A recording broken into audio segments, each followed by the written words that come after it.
This podcast is brought to you by Al Jazeera.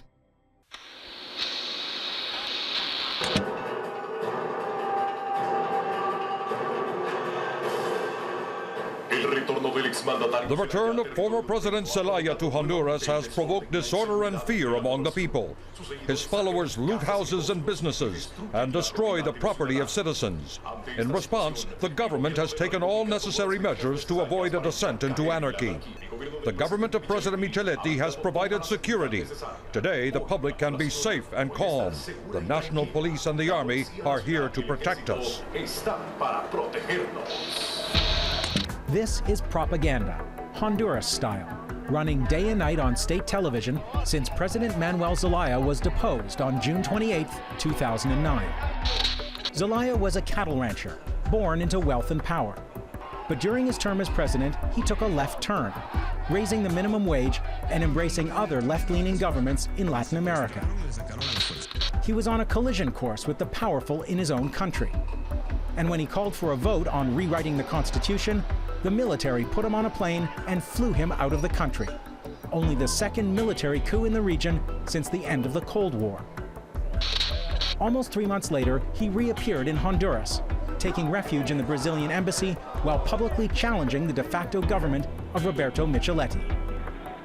1 week after Zelaya's return, fault lines touched down into Tegucigalpa, hoping to go beyond the headlines and get a picture of the crisis where it's lived, in the streets.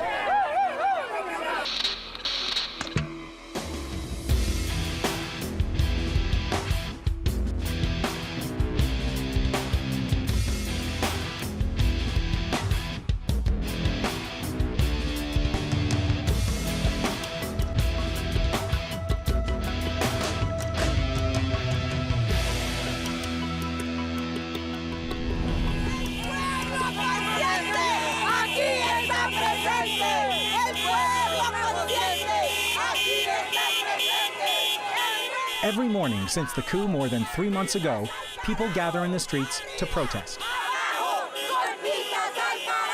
Sometimes it's tens of thousands, sometimes just a few dozen. But this movement, which calls itself simply the Resistance, absolutely never misses a day. Buenos días. Hola. Buenos días. Avi, de Al Jazeera. Aquí estamos, pues, como siempre, a los 95 días, pues, en las calles, diciéndole al gobierno golpista que no tenemos miedo. In the international media, the crisis here has been portrayed as a showdown between Zelaya and Micheletti, a dramatic chess game between political rivals. Spending time with the people in the streets, it becomes clear that much more is at stake for them. Of course, the protesters want Zelaya back in power, but they also want to return to the project that the coup interrupted, the Constituyente, an assembly to write a new constitution for Honduras. We meet a young woman named Daisy. From beneath her witch's hat, she gives us her version of why a proposal to change a dusty document sparked a coup, a crisis, and a social movement. So our constitution is something that is made, it's a decree made from all the oligarchies in this country. So it's made after a coup, actually in 1982, and it's made to embrace the power of the ones that have the companies. So that's what is so important, and that's why everybody is so willing to fight for a constituyente, because with that assembly that implies the participation of all sectors in this country, so we have the hope. Y el pueblo unido! Hope is what brought Edwin Espinal home to Honduras. After 9 years of working construction jobs in the U.S., he came back to be part of the Zelaya era. He and his wife Wendy are famous in the protest movement, known for showing up at every march on their green motorcycle. The day that Zelaya returned to Honduras is a day Edwin will never forget. He took us to the Brazilian embassy where Zelaya sought refuge and told us his story. When he got here, the whole country, wanted to celebrate that. This area was crowded, chanting, dancing, singing. around 4:30 a.m., police and the army, they came from everywhere. I saw a huge cloud of smoke around us. We can't see where to go, you know. And Wendy Elizabeth, she can't breathe. She got, you know, I had to get her out of here as soon as I could. Her respiratory system gave up, just, you know, collapsed. And she didn't make it. Wendy Elizabeth Avila was buried at the age of 24. She suffered from asthma.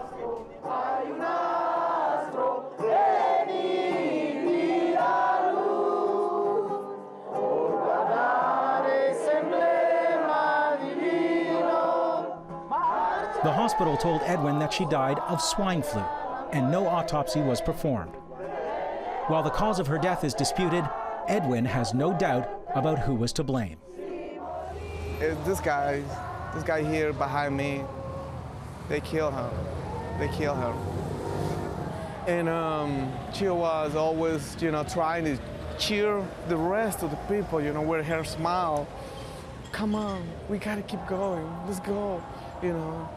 And everybody missed her. Everybody missed her. Nobody can't just, you know, can't believe it, what happened to her, including me, you know.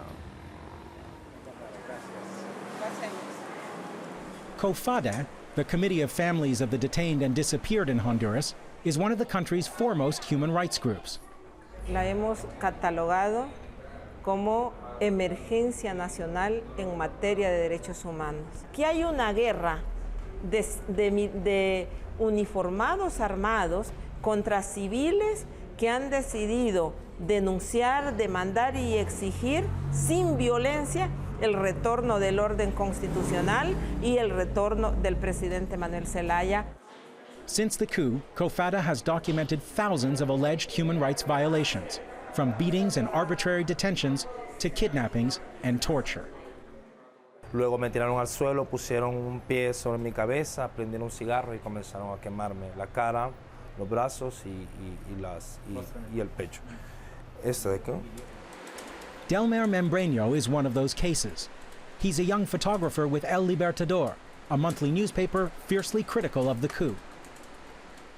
He says he was kidnapped by masked men in a pickup truck with no license plates, that they took him to a field outside of town and forced him to kneel in the dirt. Uno de ellos dijo, bájalo, y quitarle el pasamontañas que quiero ver cuando mate a este ñángara. Entonces luego él puso la pistola en mi frente y uno de ellos dijo, no lo mates. Mejor que lleve el mensaje a Johnny Lagos, al director del periódico, que él le acontecerá algo peor de lo que le vamos a hacer a este. So how do you respond to the fact that Amnesty International has said just in the past few days that Honduras risks spiraling into a state of lawlessness where police and military act with no regard for human rights or the rule of law? Nosotros no escondemos nada al mundo. Lo que pasa es que hay personas que dan información desde un punto de vista, pero también yo creo que la moneda tiene dos caras, ¿verdad? Y hay que ver siempre las dos caras de la moneda. En las Fuerzas Armadas hay unas reglas de empeñamiento que le damos a los soldados. Ellos caminan en su bolsillo esas reglas de empeñamiento, además de portar una cartilla que son las reglas para proteger los derechos humanos de las personas. Exactly 3 months after the coup, de facto President Roberto Micheletti changed the rules of engagement, declaring a state of siege. The decree suspended freedom of speech and movement. Public meetings were banned. Police were given the power to arrest anyone without charge. And it became illegal for any media outlet to offend public dignity or government functionaries. The main television station critical of the regime was yanked off the air in the middle of the night. Radio Globo, the primary source of information for the daily protests, was also shut down. Though it managed to start up again online, its role in mobilizing opposition was ended. What happened here today? Well, the Radio Globo, you know.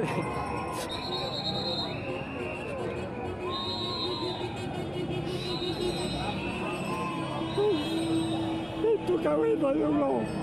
They took away Radio Globo. Yeah. Why is that so emotional?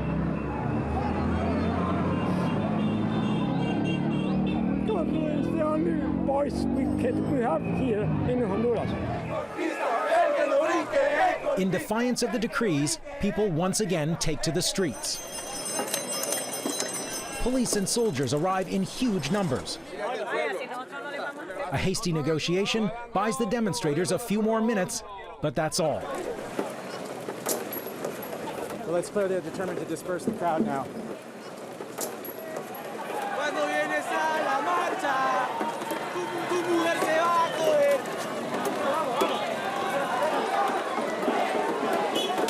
This has become a daily ritual in Tegucigalpa. Using their emergency powers, police disperse protesters with overwhelming displays of raw power.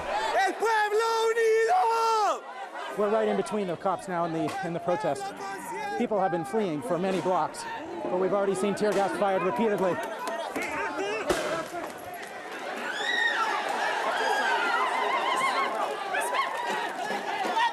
The de facto regime in Honduras is trying to convince the world that it is the guardian of democracy, and Manuel Zelaya and his supporters are the threat. In these streets, it's not convincing anyone.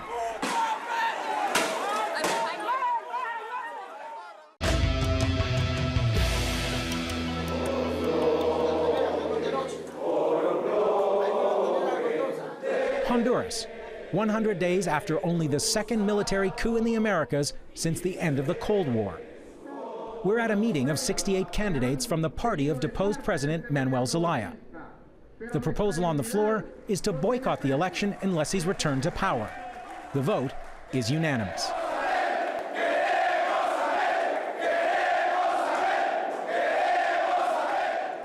There is an election going on in Honduras, but you'd hardly know it. Under a coup-installed government, the rights to free speech and assembly are suspended, and campaigning is virtually impossible. Pepe Lobo, the frontrunner in the race, is on a political tightrope. He supported the coup and is fiercely anti-Zelaya. But at the moment, the majority of the international community is refusing to recognize the election he's on track to win. If you're president of Honduras, which everyone expects you to be in a few months' time, will you have any legitimacy in the world community? Well, tell them the elections are the solution, not part of these problems. Nobody can deny the people the right to elect whoever he wants. No, that's a beautiful campaign slogan, but the problem is that the elections come after a military coup, and that's why the international community has said that the elections can't possibly be free and fair. The international observers are refusing to come. You know what? People are totally innocent in this problem. They are going to the polls in November, they're going to vote, and they're going to decide. Meanwhile, beyond the trappings of democracy in Honduras, here are the real signs of power. Outposts of U.S. corporations controlled by a tiny oligarchy. A handful of families who dominate the economy. They're used to deciding the fate of the country behind closed doors.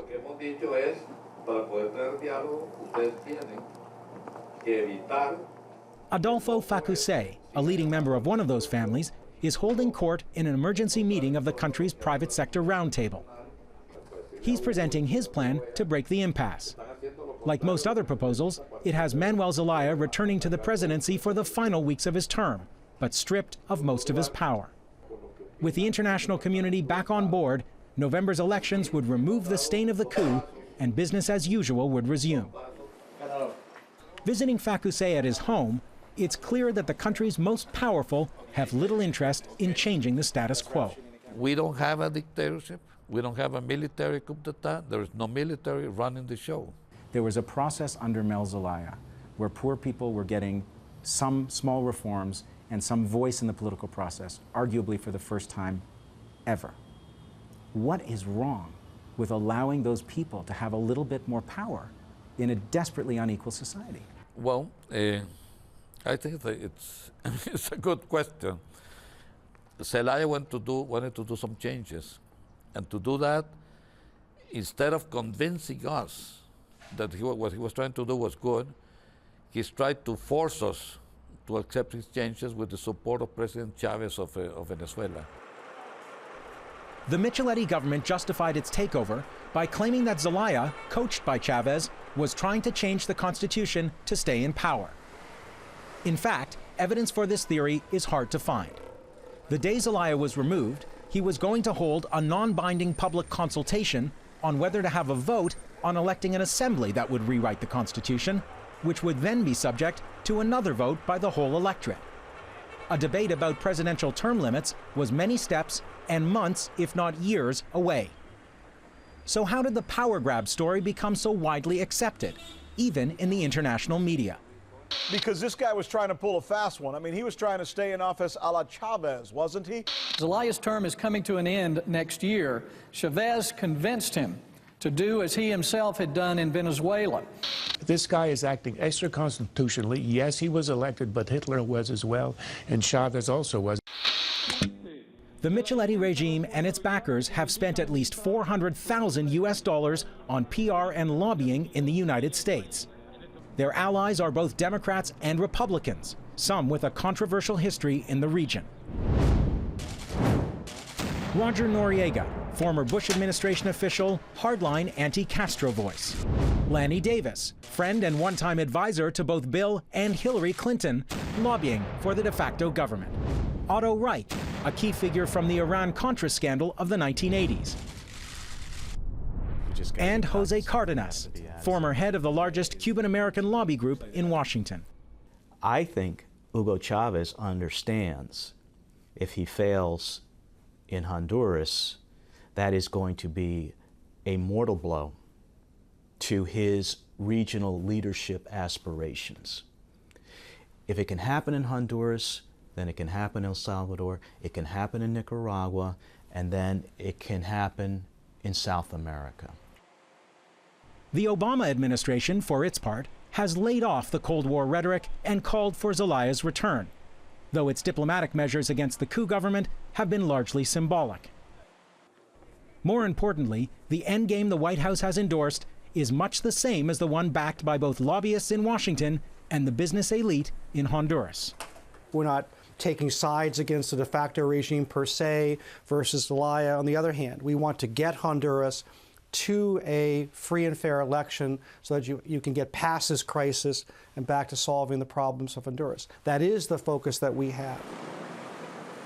Back in Tegucigalpa, if you look carefully, you can see what will be lost in this scenario. The movement's core demand, hidden in plain sight. The Constituyente, a new constitution, a refounding of the country on more equitable terms.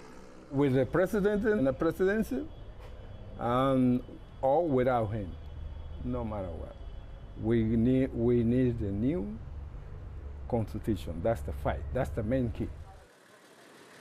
It's a fight that Manuel Zelaya dropped shortly after being removed from power. For days, we'd been negotiating with the police to talk to Zelaya, but a face-to-face meeting was not going to happen. All right, I'll call him myself. President Zelaya, I'm happy to talk to you. I've been trying to get inside the embassy for a week. I think I'm about 50 meters from you, but this is as close as I can get. So thanks for taking our phone call. Sí, muy bien. Mire, hoy tenemos 98 días de represión, de protestas, de torturas, de crímenes, de asesinatos que el régimen de facto ha hecho en contra del pueblo hondureño. Tengo el apoyo de la OEA, 34 países, el apoyo de Naciones Unidas, 192 países y el apoyo del pueblo. Los golpistas están cada vez más solos. Why did you agree to drop the proposal for a constituent assembly, to reform the Constitution? Because that is what the social movements in this country are fighting for. Not for you just to return to power, but to genuinely change the rules of the game in Honduras. La lucha tiene dos momentos. En este momento, nuestro principal objetivo es decirle no a los golpes de Estado. Si quitan un presidente, hay que volverlo a poner el presidente. Este es el principal objetivo de todos los presidentes de América, de toda Europa y de todos los presidentes del mundo. Decirle no al golpe de Estado, volviendo a restituir el presidente que ha sido quitado ilegalmente.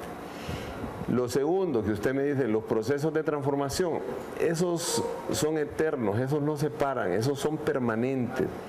Forgive me, Mr. President, but you've been saying exactly that same line for 3 months now, and the United States has been silent for most of that time. I think we lost him. As we prepared to leave Honduras, negotiations began again. With the elections looming, the endgame was in play. But through the clouds of tear gas and political spin, some clarity is emerging from this long crisis. Even with Zelaya back in the presidential palace, his time would be brief, his power minimal. Even with the de facto government gone, the coup successfully prevented any great challenge to the established order. On the streets, social movements in Honduras are united as never before in their demand for a new constitution. But that demand has been all but silenced for now, not only by the police and military, but by the very diplomacy that will bring an end to the crisis. No tenemos miedo. And as international media leave the country, it's getting more and more dangerous for those who want to fight on.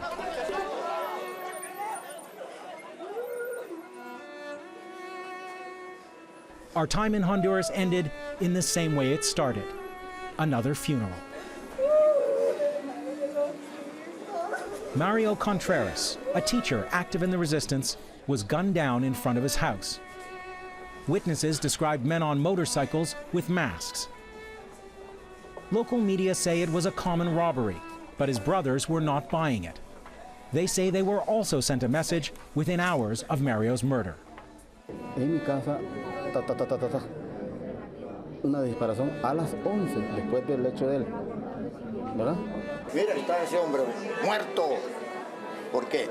Porque la policía le quiso antojar, jalar la ametralladora y lo mató. Y no solo él, a ver cuántos más van a matar. Y a ese Micheletti también lo vamos a ir a sacar de cualquier momento, en cualquier día, cualquier noche, cualquier rato. Así lo vamos a ir a sacar. Hombre, no, bendito respeto. No, estoy hablando a él. No. Yo ya dije. Es peligroso para nosotros. Claro. Yo ya lo dije. Ahí permítese.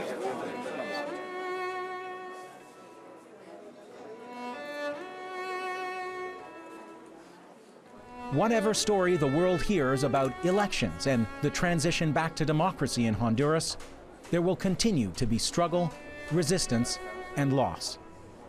And there will still be people here who are living in fear.